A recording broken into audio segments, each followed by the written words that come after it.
From Hollywood, California, the Lux Radio Theatre presents James Cagney, Ralph Bellamy, and Stuart Irwin in Ceiling Zero.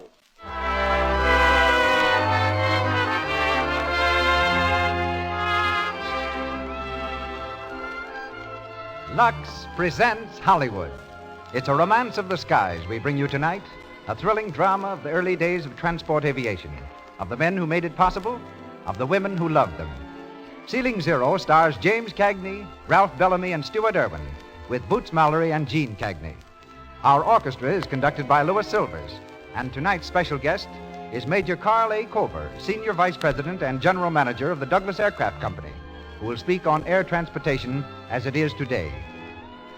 This program comes to you with the good wishes of the makers of Lux Flakes, those gentle flakes that are the safe, thrifty care for all washables. Do you know that the inexpensive large box of Lux holds 12 cups of flakes? That's a lot, isn't it? And a few flakes go so far, just one big box of Lux will take care of many, many nice things for you. Use Lux for everything safe in water alone.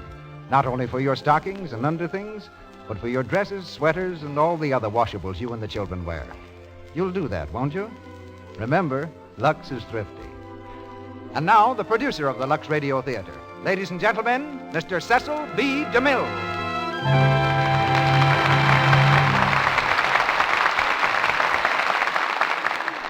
Greetings from Hollywood, ladies and gentlemen. James Cagney's career has been as checkered as it has been innocent and upright. To work his way through school, he was an office boy for the New York Sun, a page boy at the public library, a package wrapper at Wanamaker's, and a Wall Street runner.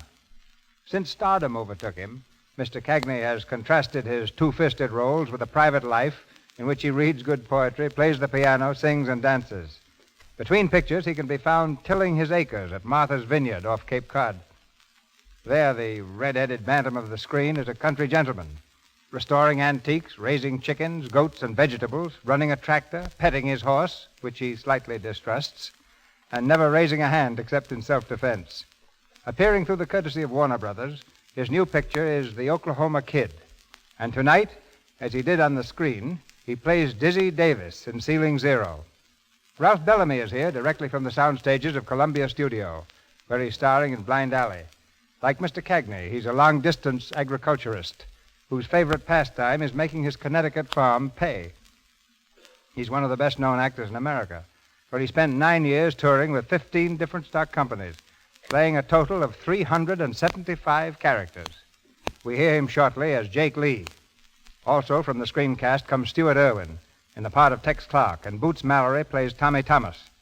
New to Hollywood is James Cagney's sister, Jean, who makes her radio bow tonight as Lou Clark. We're ready now for the takeoff, as the Lux Radio Theatre presents James Cagney, Ralph Bellamy, and Stuart Irwin in Ceiling Zero.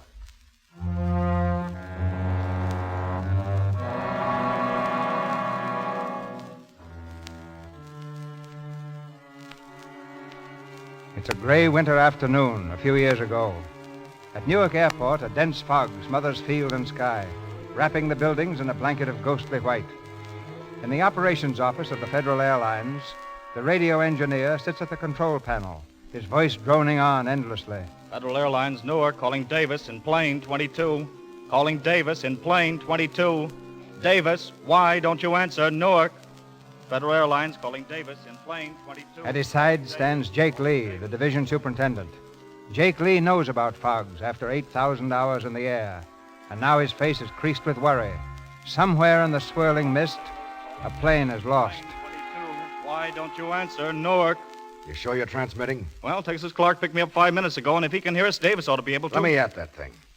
Calling Davis. Davis, acknowledge this message. Report your position and altitude to Newark at once. Nothing doing, Mr. Lee. Call him every 5 minutes. Notify the pilots in the air by radio and all eastern ground stations by teletype. Yes, sir. I hope he's not down. Don't worry about Davis. He could fly here in a balloon. Hello, Newark. This is Texas Clark in plane 4. Hang out a lantern or a couple of candles. I'm coming in. Tell him okay. Okay. Texas Clark in plane 4. Come in. Hey, Jake. What do you want? Mr. Stone just came in. He wants to see you. Okay, go to work on that, Buzz. Yes, sir. Calling Davis, Newark, calling Davis in plane 22, calling Davis. Hello, Al. How's our sterling vice president? Hello, Jake.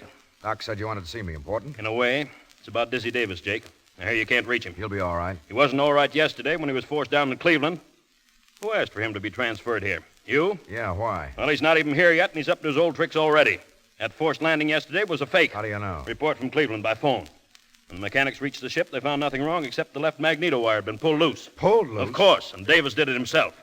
Mechanics say he drove back to the plane with a limousine load of cuties, thanked the boys, kissed the girls goodbye, and got into the air.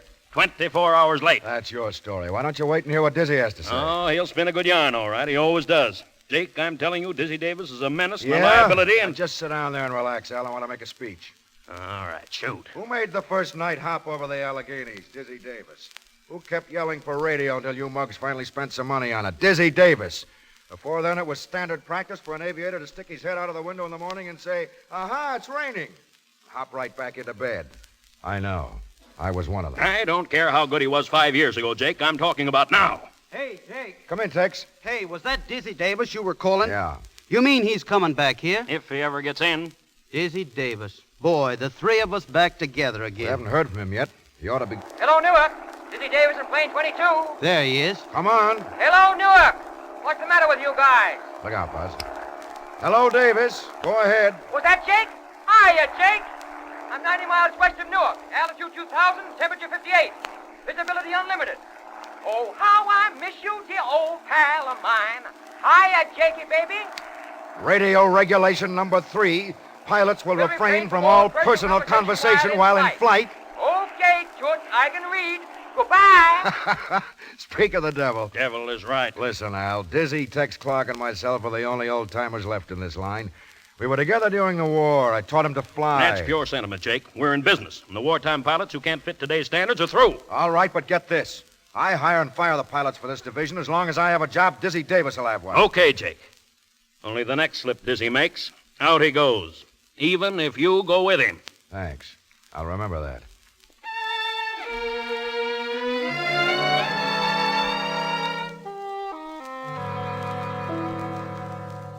Okay, 19. Go ahead, number 6. Lawson in plane 6 to Newark. Go ahead, Lawson. Testing radio in plane 6, ready to land at Newark. The training job with the solo student is heading in, Tay. Take another turn around the field. Okay.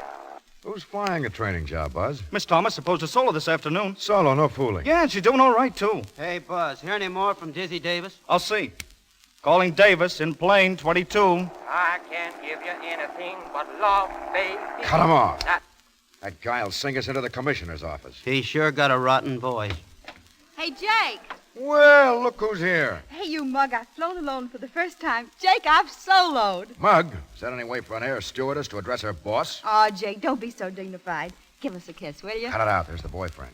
Hey, Tay. Hello, Tommy. Your trip okay, Lawson? Oh, fine, Mr. Lee. Hey, listen, I soloed. I made it just like that. Hello, girl. Were you scared? Well, kinda.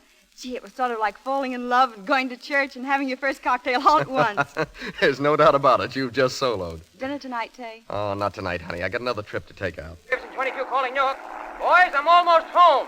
I can smell the meadows. Okay, 22. Don't be so businesslike, Buzz. I'm trying to tell you I'm landing in Newark. Never mind the fatted calf. Make it lobster thermidor, Mama Junie. Okay, 22. Shut up. Here I come, Jake. Yeah! Hey, Jakey, can I come in this upside down? What? No! Oh, come on, Jakey, be a sport. Let me come in upside down. Now, listen, Dizzy, I said no. I don't want any fooling around. Here I come. Look at me, Jakey. How's it? He's doing it, Jake. He's going into a roll. Dizzy, cut it. Straighten out, you hear? I can't give you anything but love, baby. Dizzy, cut it out. I can smell the dandelions on the field, Jakey. Don't worry, here I go. If I don't come out of this roll, I'll... Dizzy, listen, Dizzy. There he goes. Oh, he's okay, Jake. He ought to break his neck. Boy, can that man fly. Those sparrows just tucked their heads under their wings and fell right off the telephone Check wire. him in, Buzz. I'll go out and say hello. Come on. Hey, you egg. America, I love you. Dizzy. You old... Tex! Hey, cut it Jake, out. you old sweetheart. Look, Jake, he's got a new dimple. Been having your face lifted, Dizzy? Sure, that's better than growing a paunch like Tex. Oh, now lay off. I'm building that up for a rainy day. Looks like Noah's Ark already. Well, same old joint. Come on, I'm starved. Wait a minute, fella. Are you Dizzy Davis? In person, why? I'm Joe Allen, Inspector, Bureau of Air Commerce. Oh, well. How are you, Joe? That was a very fancy landing, Davis. The next one like it'll draw you a suspension. You government guys are always wrong.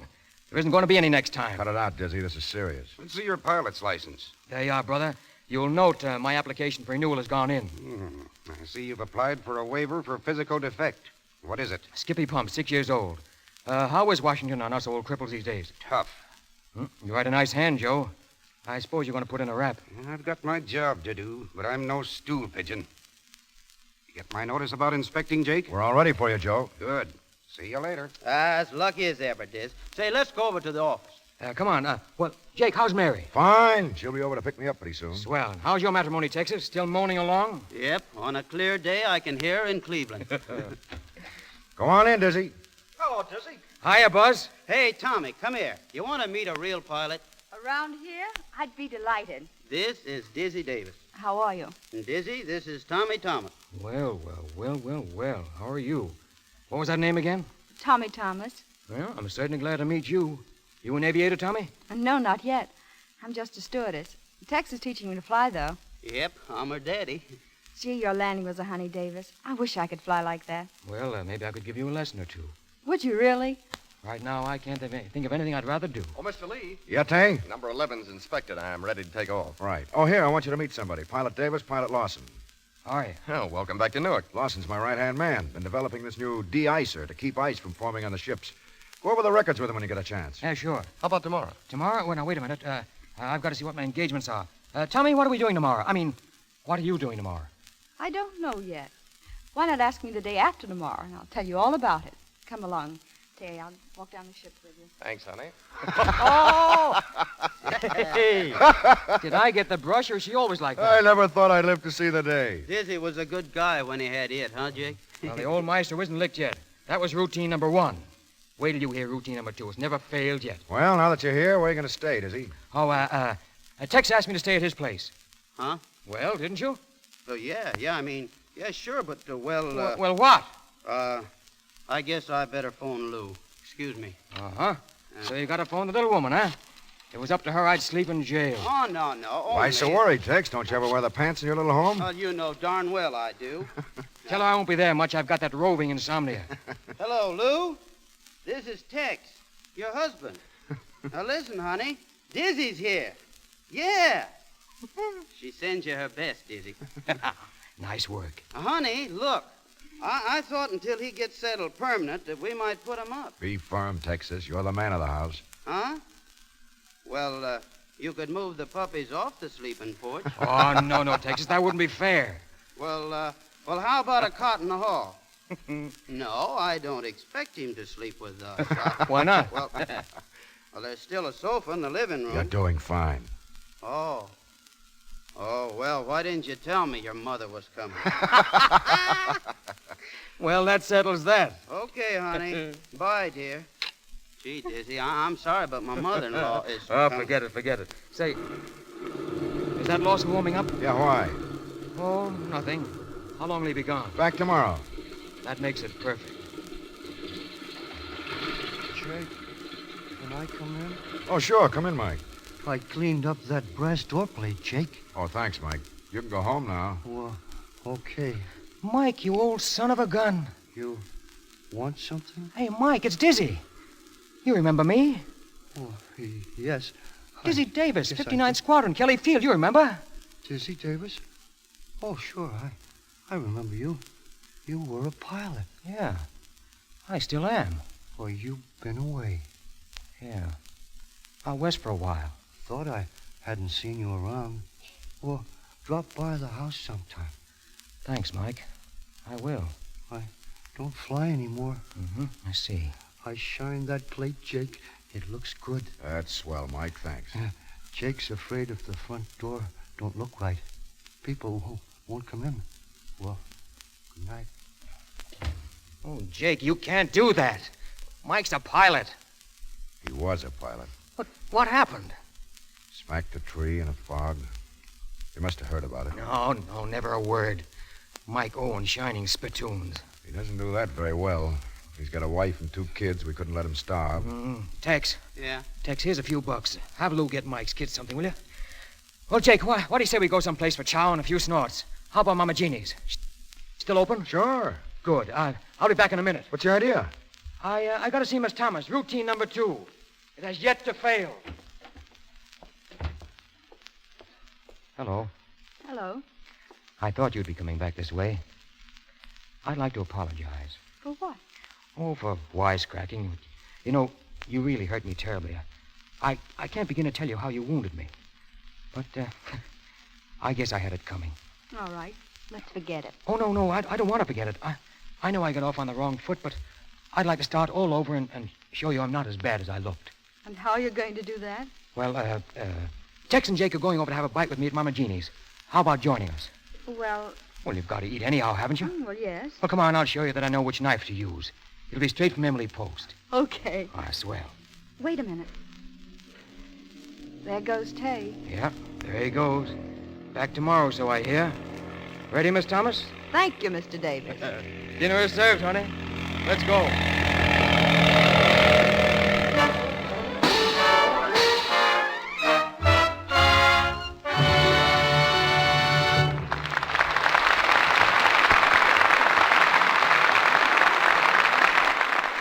The curtain falls on the first act of Ceiling Zero, starring James Cagney, Ralph Bellamy, and Stuart Irwin. During this brief intermission, we bring you our favorite family, the Brownings. It's evening, and the family are in the living room.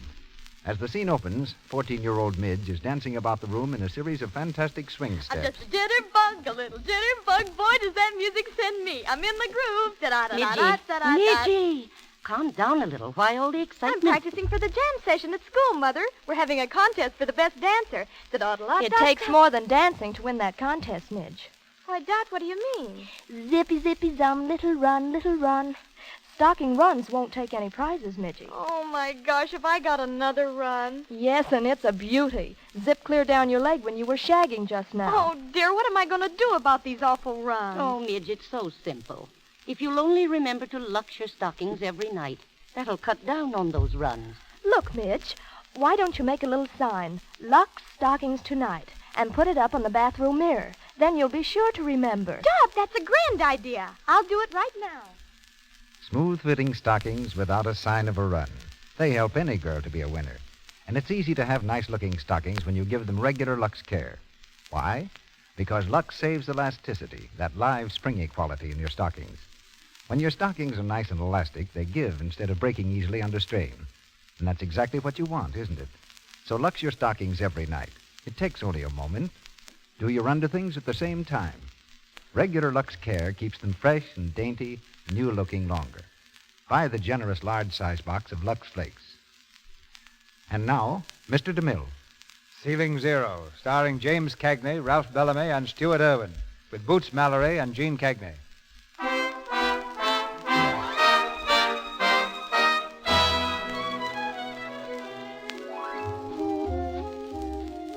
It's late the same evening, and Mama Jimmy's, a cafe near the airport, is almost deserted. On the tiny dance floor, Dizzy and Tommy move slowly to the rhythm of the four-piece orchestra. How am I doing? All right. A little close, that's all. Well, that's the way they taught me. When, in the gay 90s? Say, how old do you think I am? I'm only 34. That's an awful lot when you're only 19. But when you're 34, it's nothing. Say, you realize when you're 34, I'll only be 49? What of it? Well, if you think when I'm 49, I'm going to dance with an old hag of 34, you're crazy. Better enjoy yourself while you can. Look up here a second, will you? What's the idea? I'll show you. You're not going to kiss me in public, I hope. Sure. How was that? Not bad. Have another? Oh, I don't think I'd better, thanks. Oh, come on, just one more. Can't hurt you. 1, 2, 3, 4. What's that? My mother always told me to count 10 if I was tempted or something. Can you wait? Sure, if you can. Come on, let's count together. 1, 2, 3, 4. 4. Hey, 5. how about dancing this one with your boss? Okay, Jake. Beat it, Dizzy. You can keep Mary company. Yeah, sure. You got up at the count of 5, Tommy. That means there was no knockout. Well, stay on your feet. You may get a draw. Hiya, Mary. Sit down. Say, you better watch that husband of yours, Mary. Look at him dancing around with that nice young girl. Ought to be ashamed of himself, the old reprobate. What about you? Who, me? Well, I'm not old. Uh-huh. Look, Dizzy, I don't want to preach, but Tommy's only 19. Well, what of it? Nothing. Only when you're 19, it's so easy to fall for a dashing aviator and get your heart broken into tiny pieces. I remember reading about a case like that. Oh, you do, huh? But she turned out all right, didn't she? I mean, the girl you were reading about? She turned out fine. Because right after that, she met a swell guy named Jake Lee. And she married him. She's had 4 of the happiest years in her life. You see, her husband didn't ask her any questions about what happened before. Mm-hmm. Suppose he had asked her. I think she'd have told him, without mentioning any names. Wouldn't make things any better to break up a lifelong friendship, would it? No, guess not. Move over, Slug. That's my wife. Sure. Hey, where's Tommy? She wanted to make a phone call. We better head for home soon, Mary. I'm ready. Not me. I've got some counting to do. What are you talking about? Hey, Mr. Davis. Yeah, Mama Jeannie? Oh, that dinner was swell. That's a good. Say, you know that girl who was here? Yeah? Where is she? Well, she's to tell you she's to take a taxi. What? Sure, she's to go home. Home? Well, that's fine. That's great. Hey, Mama, Yeah? what are you doing tonight?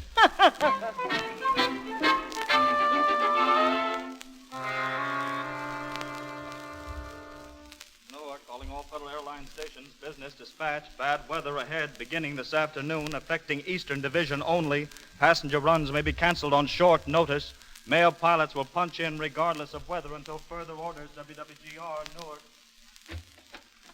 Here you are, Tommy. Catch. Hey, watch where you throw things. That's not a thing. It's a book. A little present. What is it? Poetry? No, it's a little arithmetic book I picked up. Got all the numbers from 1 to 10 inclusive. Oh, thanks. Just what I wanted. And after you get those down, I'm going to buy you a little book on etiquette. And do I need that, too? Well, you certainly don't know how to act toward a gentleman. What did you run out like that for? Think I was going to stick you with a check? Well, I'll tell you. You see, you began to look so attractive to me last night. You know the way those soft lights flatter you when you're 35? 34. All right, 34. Anyhow, you looked so attractive that my heart kept going pitter-pat. I finally got hold of myself and said, but Tommy, how does he look in the morning? So I thought I'd wait until morning. And now? And now I you know. Yes. Will you let me in on it? How do I look in the morning?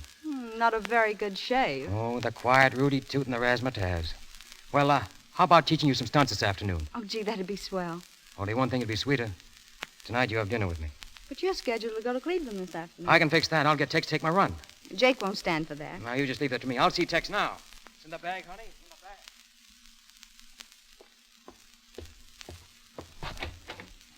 bag. Hiya, Dizzy. Hiya, Tex. How's the old... Hey, what's the matter? Dizzy. Dizzy, what is it? Oh, it's nothing. Huh? I'll be all right in a minute. What is it? That bum ticker of yours? Yeah. Too much last night, huh? Yeah. You're getting old and you can't take it. Yes, Tex. I guess you're right. Say, you can't go to Cleveland feeling like that. Oh, it's all right. I've done it before, and I can do it again.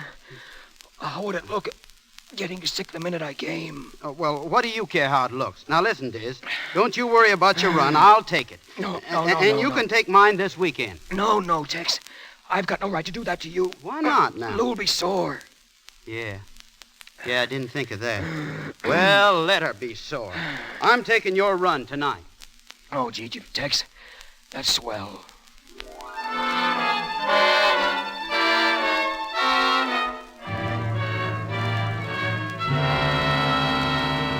Bureau of Air Commerce, Washington, to all planes and stations, 8 o'clock weather. Colsman barometer, 2980. Temperature, 30. Dew point, 30. Surface wind calm. Heavy fog. Visibility 0. Ceiling 0. Hand me that last report from Belfont. Here you are. This fog is thick enough to cut in chunks. Look at those seagulls. They're walking around. Texas Clark in plane 9, calling Newark. Go ahead, Texas. Texas Clark to Newark, eastbound, 10 miles west of Bethlehem. Flying blind on instruments on Newark beam. Altitude 10,000. Visibility 0. What's the ceiling at Newark? Ceiling here, still 0, Texas. Getting no better. Keep in touch. Okay. Boy, Dizzy should be happy he's on the sick list. He sure handed Tex a sweet run. Dizzy recovered fast. I saw him at Mama Jeannie's having dinner with Tommy. What's that? Is Dizzy at Jeannie's? Yeah. Well, at least he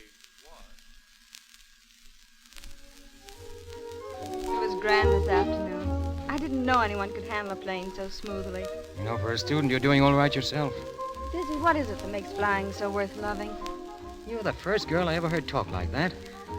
Well, I don't know. When you're up there, it's a one-man show, and the whole world slides under your wings. There's danger and thrills and progress. Hey, what the heck am I doing? Making a speech? Oh, I don't know what it is. All I know is I'd rather be a male pilot than king. But no passengers for mine. You should complain. We stewardesses get the grief. Hey, look at that fog out there. Yeah, it is pretty low. No more ceiling than a dugout.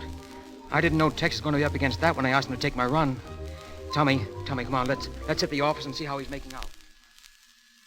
Flying blind on instruments on Newark beam. Altitude 10,000. Visibility 0. What's the ceiling at Newark? Ceiling here, still 0, Texas. Getting no better. Okay, as long as the beam's okay. Hey, Dizzy. Texas radio sounds kind of sour. What do you think, he's a mind reader? Tell him about it. Newark to Texas Clark. Check the connections and tubes on your radio set, Texas. Your transmission is blurred. Okay, Newark. You know, Tex would be in a bad spot tonight if his radio went dead. Oh, Tex is an old hand. He'd figure out some way out of any jam. Oh, sure. You know, I've been thinking, Dizzy. I still can't figure out how you did that barrel roll this afternoon. Say, can't you think about anything but flying? When did the bug bite you anyway? Do you remember the day Lindbergh came back from Paris? Yeah, I do, but you don't. You were in your cradle. I was only a kid. But I'll never forget it. You know, they wrote Welcome Home in smoke across the sky and signed it QB. Yeah, you were there, all right. I didn't even know what QB meant. When someone told me about the Quiet Birdman, old pilots joined together to help the flying game. Gee, I love that. You know, they seemed apart from ordinary people. They were. That first QB hangar was a great spot.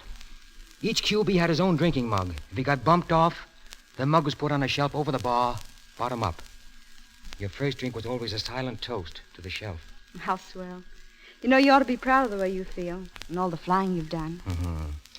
You're a grand kid. You're sort of goofy and tough and sweet all at once, aren't you? How's your counting? Cut it out, Dizzy. Oh, come on. No, Dizzy, you spoil everything. Oh, now, don't be silly, baby. All right, Big Shot. Now that you've taken one from her, maybe you'd like one from me, too. No, Tay, listen, it's quite all right. It's please. not all right. What do you think you're doing, Davis? What's that to you? I'll show you. No. Never lead with your right, Lawson. Cut it out. Cut it out! Cut it out! What's wrong with you guys? If I catch you pulling this stuff again, you'll both get fired. The least you can do is settle your snarls away from here. I'm at your service anytime, Davis. That's fine. Remember to have my suit pressed in the morning. Go on, Tay. Tommy, you go with him. Why don't you grow up, Dizzy, and let those kids alone? Got a cigarette? She's not your kind. She's not for you. Why don't you let her decide that for herself? Newark, calling Texas Clark and number 9. We're ready to check your transmitter. Go ahead, Texas. Newark, calling Texas Clark and number 9. Go ahead, Texas. Doesn't he answer? No, sir. His last report came in garbled. I told him to check his set. Try him every couple of minutes. Notify all stations by teletype number 9 not reporting. Yes, sir. Radio must be dead. Jake, I want you to know that I didn't swap with Tex just to hand him a tough one. Forget it. Jake, is Tex in the air in this? Yep. On his way home, Mike. It was a night like this. I was coming home. I couldn't see the ground, or the trees, or the houses, or anything. Then I hit. I stopped like a train hitting a wall. Then I hurt all over. Take it easy, fella. Yes. Take it easy. I'm all right. I shined that brass plate, Jake. It looks real pretty. Forget it, Mike. Run along home. I guess I'd better. The wife might be worrying. She still thinks I'm flying. Buzz, put that outside radio transmitter on the window ledge. Yes, sir. Tex will never get in here without radio unless he finds a hole. A hole? In that mud? Solid overcast, 15,000 feet thick.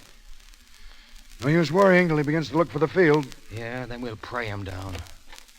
Hiya, Jake. Oh, hello, Smiley. Well, Dizzy, I heard you were back. Hiya, Smiley. What are you doing over here among us common people? I thought you'd quit the racket. Believe it or not, I'm looking for a job. Can you use a good aviator, Jake? You wouldn't want to work for us. Why not? Have to spend at least a year learning the ropes as co-pilot. Co-pilot? I'd hit the Brad line before I'd start riding with some other guy at the controls. Newark, calling Texas Clark and number 9. Newark, calling Texas Clark and number 9.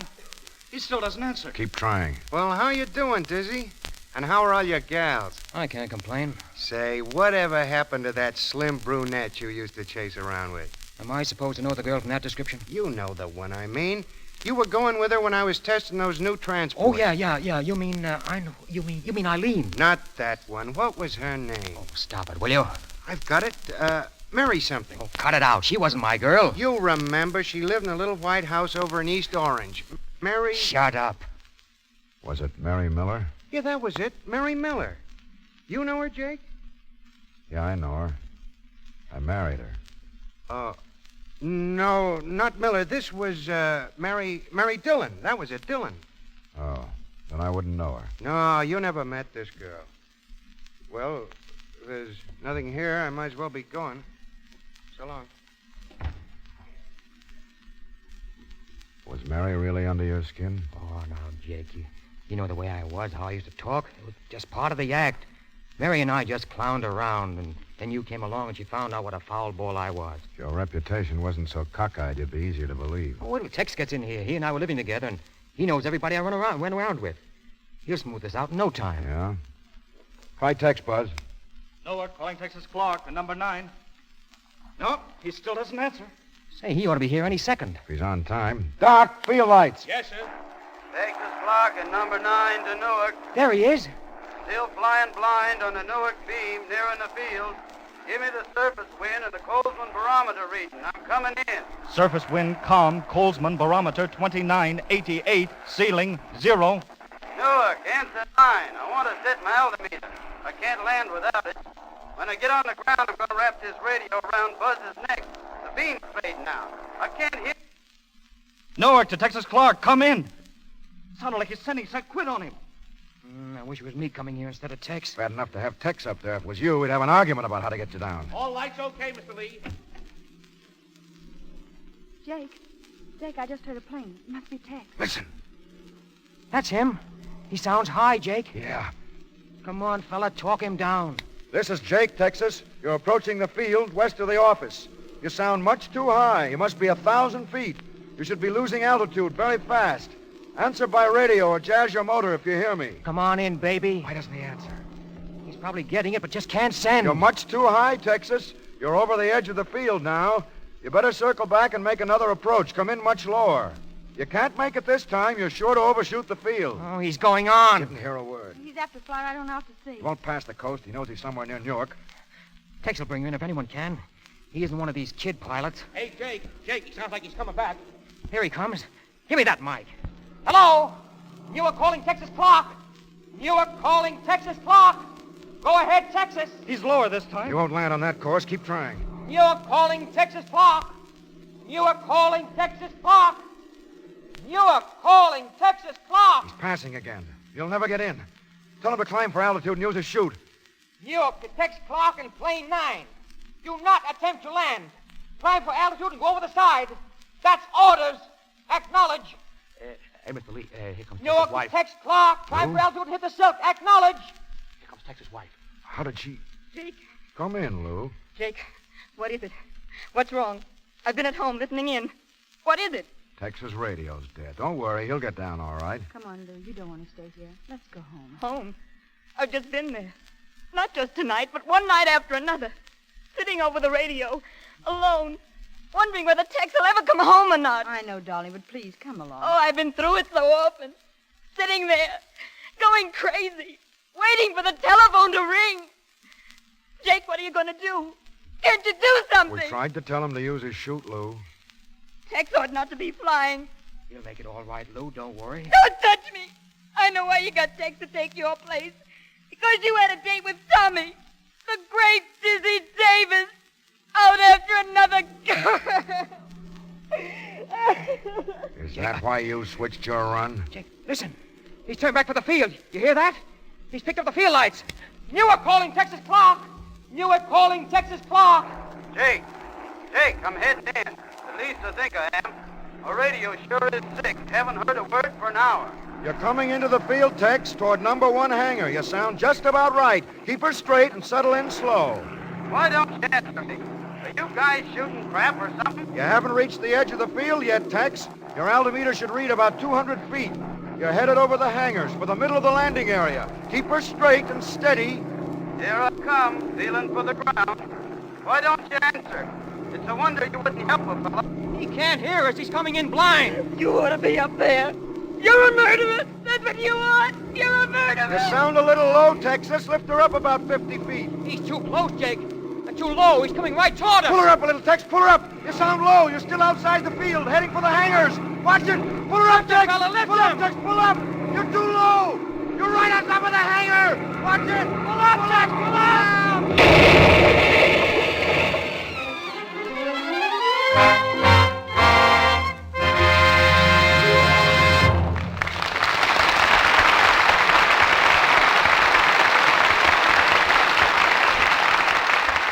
Pause for station identification. This is the Columbia Broadcasting System.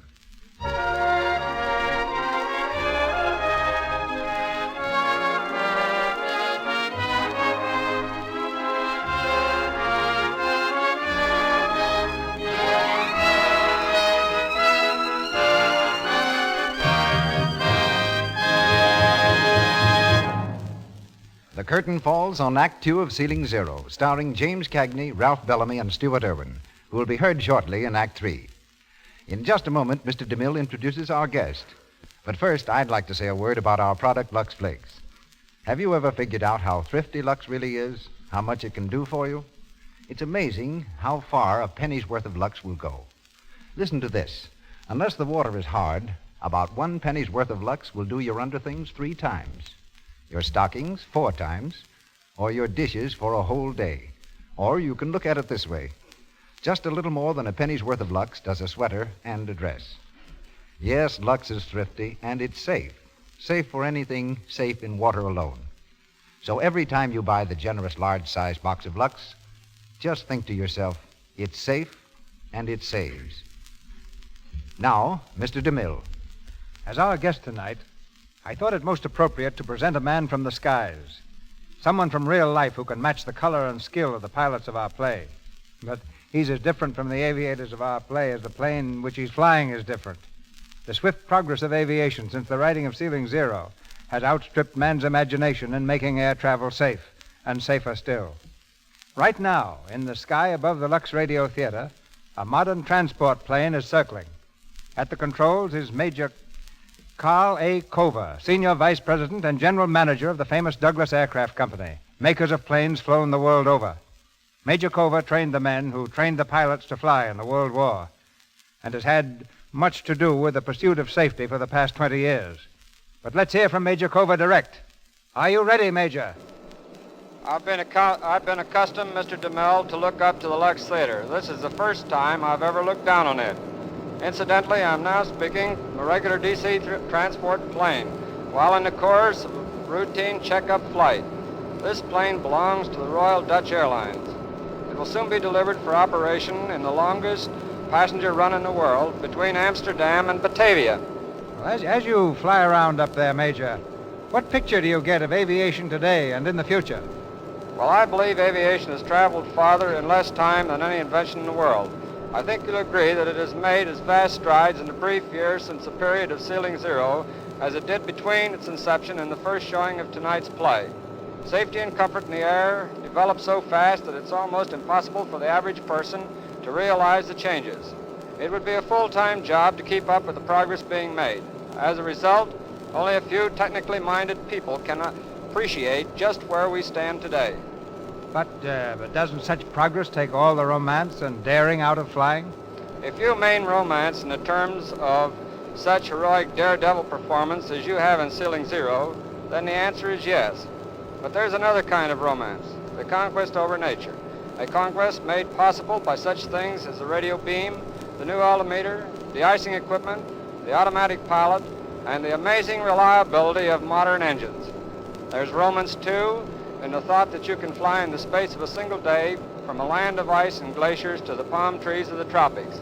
I'll even predict that passengers will be able to make regular scheduled flights from here to Paris and London within a very few months. I'm not much in the romance angle, but I think that comes pretty close to being the real thing. The world owes you and men like you a deep debt of gratitude for the safety you've brought about and are constantly increasing. I know that most of us in Hollywood, actors, actresses, and producers, are almost as much at home in the air as we are on the ground. We hope so, Mr. DeMille. And now I'm sure you want to get back to Zilling Zero. As for me, I'd like to hear the rest of it, too. Good luck, sir. You've given wings to the world, Major, and to our program. Act 3 of Sealing Zero, starring James Cagney, Ralph Bellamy, and Stuart Irwin, with Boots Mallory and Gene Cagney.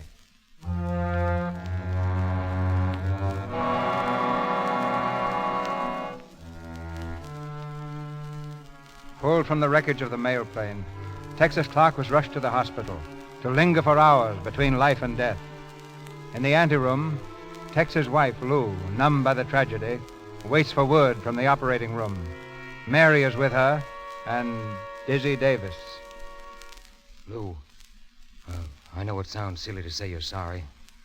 It's always too late. But I am sorry, Lou. To the bottom of my heart. I know. Lou... Don't worry. I'm not going to shout. I don't think I can ever shout again. I don't want to hurt you, Dizzy. That won't help Tex. But you're no good. You never have been any good. Everyone you touch, you hurt. Jake helped you. Got you sent back here. And what do? You've already hurt Tay and Tommy. And if you stay here, you'll hurt Mary. Lou, so help me. You can't help it, Dizzy. You're just no good. No good. Dizzy. She doesn't know what she's saying, Dizzy. Oh, yes. Yes, she does. And she's right. I'm poison, absolute poison, even to my friends. Not to Jake, Dizzy. Oh, to him, too. Smiley Johnson spilled the beans about us. What did Jake say? He doesn't know whether to believe him or not. Then I've got to tell him, Dizzy. Yeah, I guess you do. Only wait till this is over, will you? Goodbye, Mary. I'm going back to the office. Phone me if anything happens, huh? Goodbye, Dizzy.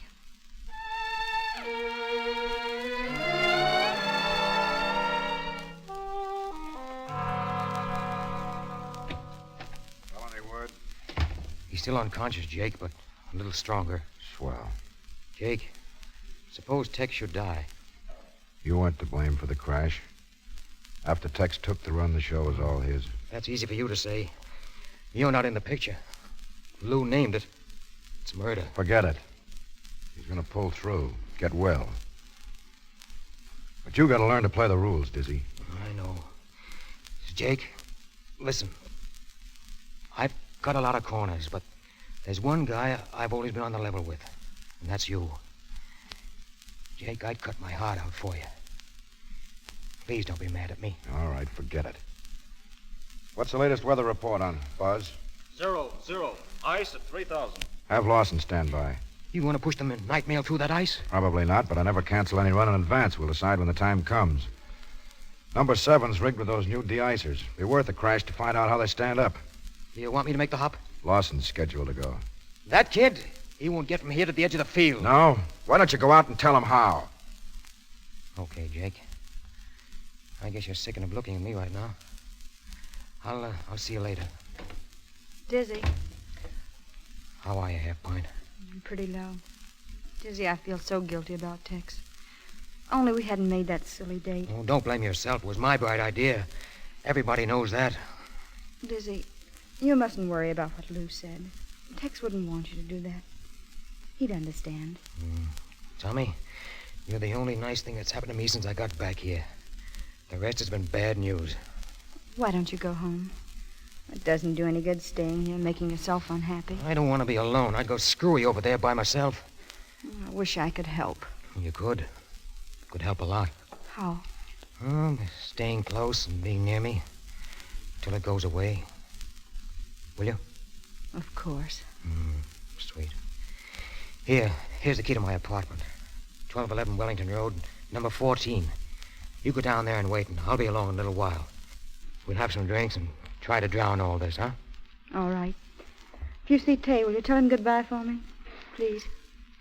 I'll tell him with pleasure. Hey, Dizzy. Jake wants you. Right there. Go ahead, kid. Well, Jake? I got a rap for you, Dizzy. Yeah, what? Read this. It just came from Washington. Washington? For me? They turned down your physical waiver, Dizzy. They won't renew your pilot's license. They won't? Say, what is this, a gag? No, Dizzy, it's straight. Well, then I'm finished. Washed up. Take it easy. We'll find some way out. Yeah. Yeah, maybe I could get a job like Mike Owens. Don't be a fool. What do I know except to push a plane around? You could hold down this sort of a job. I can fix it. Fix it? To sit around at a desk watching the other guys fly? Gee, that's great. That's marvelous. Federal Airlines, Jake Lee speaking. What? When?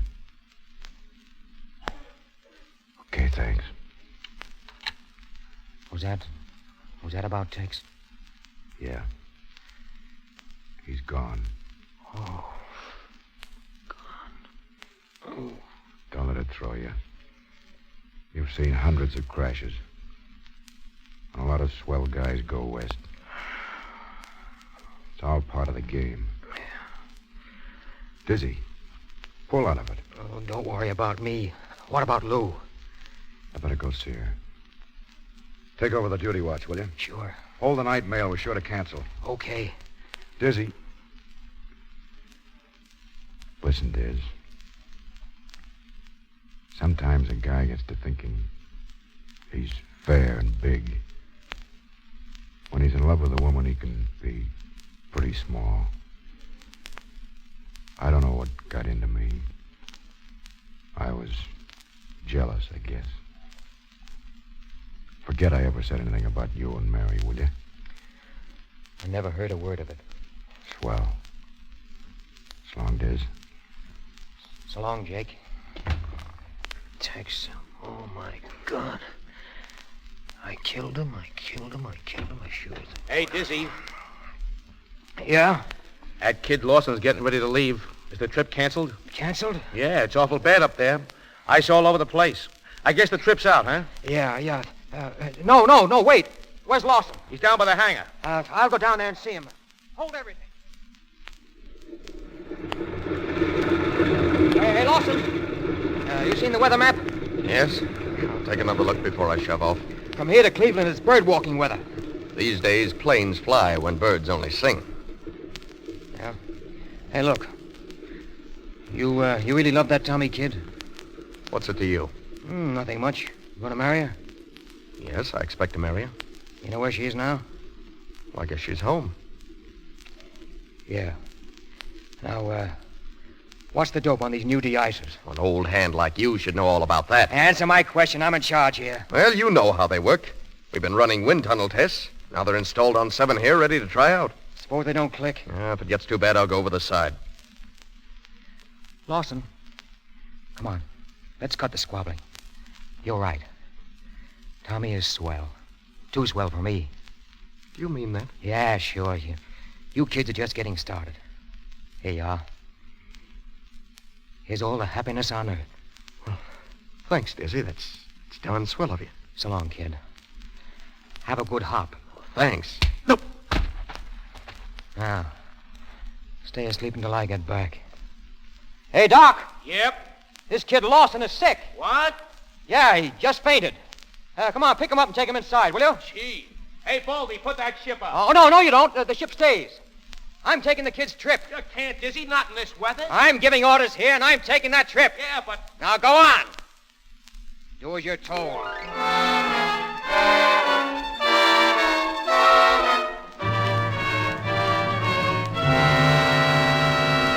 What'd you let him go out for? Why didn't you hold him? I couldn't help it, Jake. Shut up. Dizzy Davis and 7 to Newark. Altitude 3,000 feet. Flying blind on the Newark beam for Cleveland. Light ice forming on wings and tails. These new de-ices don't quite break it up. Tell him to turn back and land at once. Newark calling Davis and 7. Go ahead, Newark. Davis and 7 return to Newark and land at once. Division Superintendent's orders. Tell Jake to come to the mic. Dizzy, this is Jake. Here. Here's the dope on these new de-icers, Jake. Never mind the de-icers. You know you can't fly through that stuff. Get on the ground. Come on, get this. Take this down, Buzz. The pressure has got to be doubled. The rear tube should be moved back 8 inches so the ice won't form behind it. And you need tubes on the tail, too. One on each leading edge. They'll work then like $1 million. Right now, the tubes are frozen flat. That's all, Jacob. Okay, Dizzy. Now get back to Newark.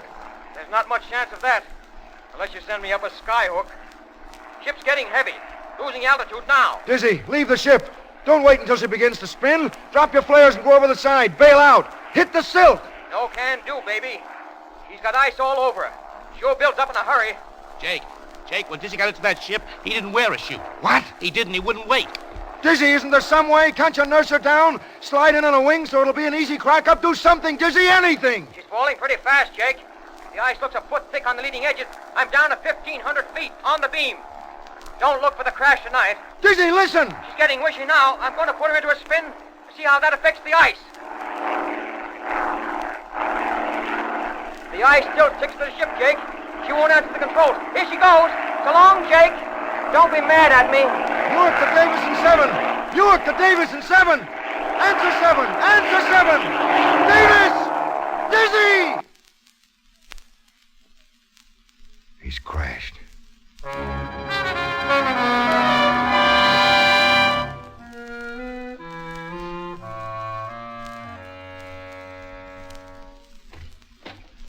We got the call, Jake. They find the ship? Yeah, pretty bad. Dizzy. He's gone, huh? Uh-huh. In the seat. Sure. He would stick it. You want to speak to the boys? No. Not now. Beat it. Okay. Jake. Yeah. What, Mary? Jake, I've got something to tell you. Something I should have told you a long time ago. Yeah? It's about me. Dizzy. You don't have to tell me anything about Dizzy. He was all right. And what about me? The only thing that keeps me from proposing to you all over again is that we're already married. Oh, darling. It's okay, honey. It's okay. Lawson? Yes, sir? Here are Dizzy's notes about the de-icers. That's your next job. Remember, a swell guy made it easy for you. Yes, sir. Well, what are you standing around for? Doc, start the crash truck rolling. Yes, sir. Buzz, get a weather report. Notify all stations of the crash and tell them we're holding up trips for a better report. Tell Baldy to see that the ships are ready for every run on tomorrow's schedule. Yes, sir. Snap it. We're running an airline. Yes, sir.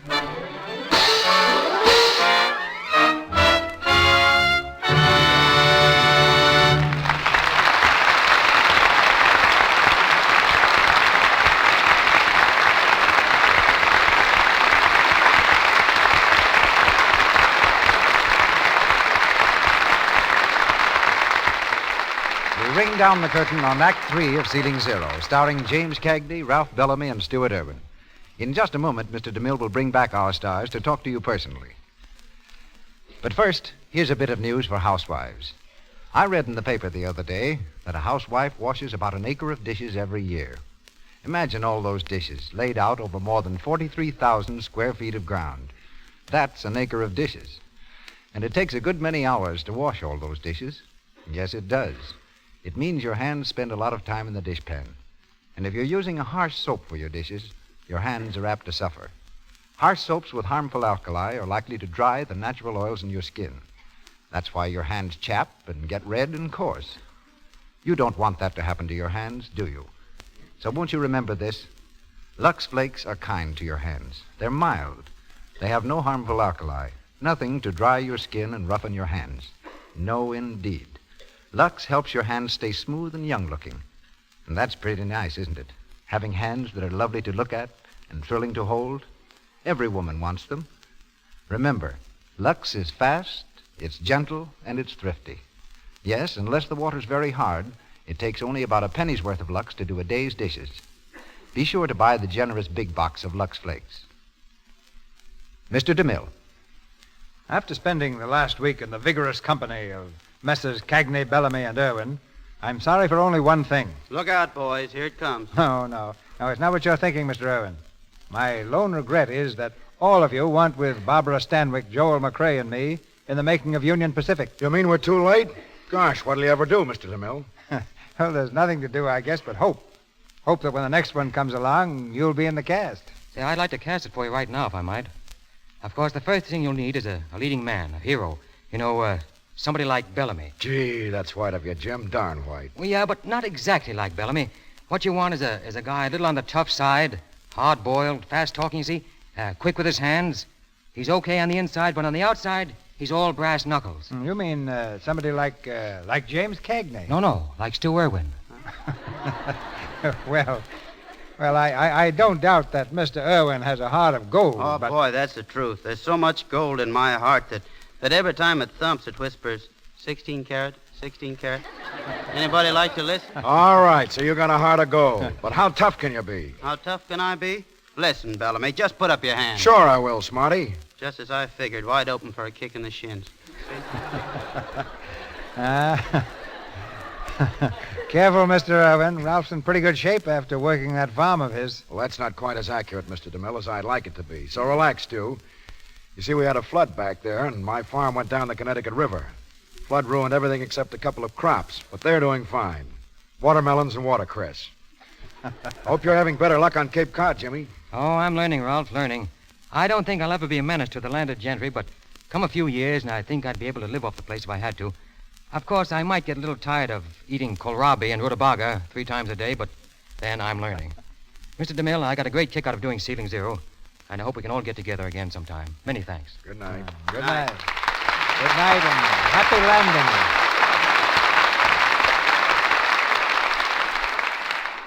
In a moment, ladies and gentlemen, Mr. DeMille brings news of next Monday's program. Be sure to listen to the new Lux daytime radio program, The Life and Love of Dr. Susan, the story of a courageous woman in search of her destiny. You can hear it over most of these stations in the United States every afternoon, Monday through Friday, at 2:15 Eastern Time, 1:15 Central Time, 3:15 Mountain Time, and 2:15 Pacific Time. This new daytime program, The Life and Love of Dr. Susan, comes to you in addition to the Lux Radio Theatre. Assisting in Ceiling Zero were James Bush as Buzz Gordon, Mary Lansing as Mary Lee, Martha Wentworth as Mama Jeannie, Edward Marr as Doc Wilson, Lou Merrill as Alan Jones, Joseph Duval as Joe Allen, Frank Nelson as Tay Lawson, Ross Forrester as Mike Owen, and John Gibson as Smiley Johnson. Ralph Bellamy appeared through courtesy of Harry Cohen. Louis Silvers is from 20th Century Fox Studios, where he directed music for Wife, Husband, and Friend. Now, your producer. The program planned for you next Monday night, like all programs in the Lux Radio Theatre, is one in which you, too, play a major part.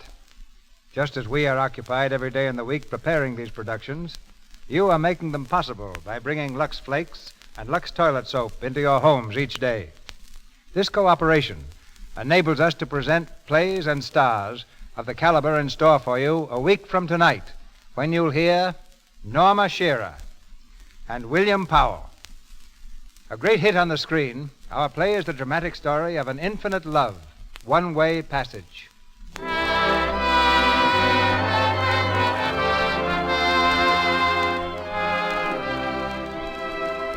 Our sponsors, the makers of Lux Flakes, join me in inviting you to be with us again next Monday night when the Lux Radio Theatre presents Norma Shearer and William Powell in One-Way Passage. This is Cecil B. DeMille saying good night to you from Hollywood.